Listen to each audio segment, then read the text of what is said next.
Hello everyone, 3 স্টোরির আরও একটা নতুন এপিসোডে আপনাদের প্রত্যেককে স্বাগত জানাচ্ছি। দেখতেই পাচ্ছেন একটা ডেকোরেশনের কাজ চলছে। আপনারা যারা আমার চ্যানেলের সদস্য তারা এর আগে দেখেছেন যে আমার বড় মেয়ে সারার 30শে জানুয়ারি 10 ইয়ার্সের জন্মদিন গেছে। তো আজ 1 ফেব্রুয়ারি মানে ফেব্রুয়ারি মাসের একদম প্রথম দিনটা আমরা বেছে নিয়েছিলাম এই ওর বার্থডেটাকেই সেলিব্রেশন করব বলে। সেই রকমভাবেই আমার বাড়ির ফ্ল্যাটের ছাদেই ডেকোরেশন করানো হয়েছে, কারণ সারার এবছর 10 বছর হলো আর ওর ইচ্ছা ছিল এই 10 ইয়ার্সের বার্থডেতে একটু মেমোরেবল করে রাখা যাতে হয় সেই রকম ব্যবস্থা করার, এবং কেকও কাটবে সব বন্ধুবান্ধব নিয়ে বা আমাদেরও যে আরও আত্মীয় স্বজন আছে সবাইকে নিয়েও কেক কাটবে, এরকমই ওর একটা ইচ্ছা ছিল। সাধারণত 10 ইয়ার্সের বার্থডে প্রত্যেকের জীবনেই একদম একটা অন্যরকম অনুভূতি, কারণ সারা এতদিন 1 ডিজিট নাম্বার ক্যারি করতো ওর এজে, এই বার থেকেই ফার্স্ট টাইম ও 2nd ডিজিট ইউজ করবে এবং এটা হলো তার একদম প্রথম ধাপ। তো সেই জন্যই আমরা ওর এই বার্থডেটাকে একটু মেমোরেবল করে রাখার জন্য একটা ছোট্ট প্রচেষ্টা করেছিলাম। বাড়ির ছাদে সুন্দর করে ডেকোরেশন করে আমাদের কিছু কাছের বন্ধুবান্ধব আর আত্মীয় স্বজন নিয়ে এই ছোট্ট অনুষ্ঠানের অ্যারেঞ্জমেন্ট সেদিন আমরা করেছিলাম। আর এখন দেখছেন তারই বেশ কিছুটা প্রস্তুতি পর্বের ভিডিও।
এটা ছিল সারার 10 ইয়ার্সের বার্থডে গিফট। 1 তারিখ সকালবেলা এই সাইকেলটা কিনে সারপ্রাইজ দেবো বলে আমরা কিন্তু সব রকম অ্যারেঞ্জমেন্ট করে রেখেছিলাম, আর সন্ধেবেলা কেক কাটার পরে এই সারপ্রাইজটা ওকে দেওয়া হবে সেরকমই প্ল্যান ছিল। তাই সারপ্রাইজ ওকে কিভাবে দেওয়া হলো সেটাই পাপা দাও দাও বনুকে দাও, দিয়াকে দাও তো দেখি গিফটটা দাও, দিয়ার হাতে গিফটটা দাও। খোল খোল, ওটা কি আছে খোল, ওটা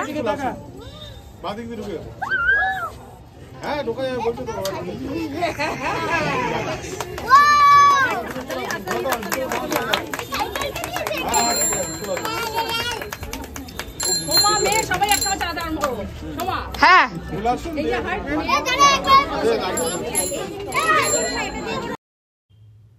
এরকম একটা সারপ্রাইজ পেয়ে স্বাভাবিকভাবেই সারা কিন্তু খুব আনন্দ পেয়েছিল এবং সেটা ওর চোখ মুখে তখন প্রকাশ পাচ্ছিল। এরকম কেক কাটার পরে এর পরের পর্ব কিন্তু আমরা খাওয়া দাওয়া করেছিলাম, তার কারণ সবাই রাত হয়ে গেছিলো, বাড়ি ফিরবে, সেই জন্য সারা ওর বন্ধুদের নিয়ে, যারা ওর বন্ধুবান্ধবের সাথে আর আমারও বন্ধুবান্ধবরা সবাই কিন্তু খাওয়া দাওয়া করতে তখন ব্যস্ত হয়ে পড়েছিল।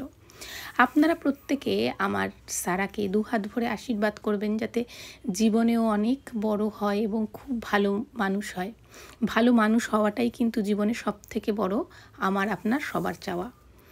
ভালো থাকবেন সবাই। খুব শিগগিরই নতুন ব্লগ নিয়ে আবার দেখা হবে। 3 স্টোরি চ্যানেলে নতুন হলে চ্যানেলটিকে সাবস্ক্রাইব করে আমাদের পাশে থাকুন।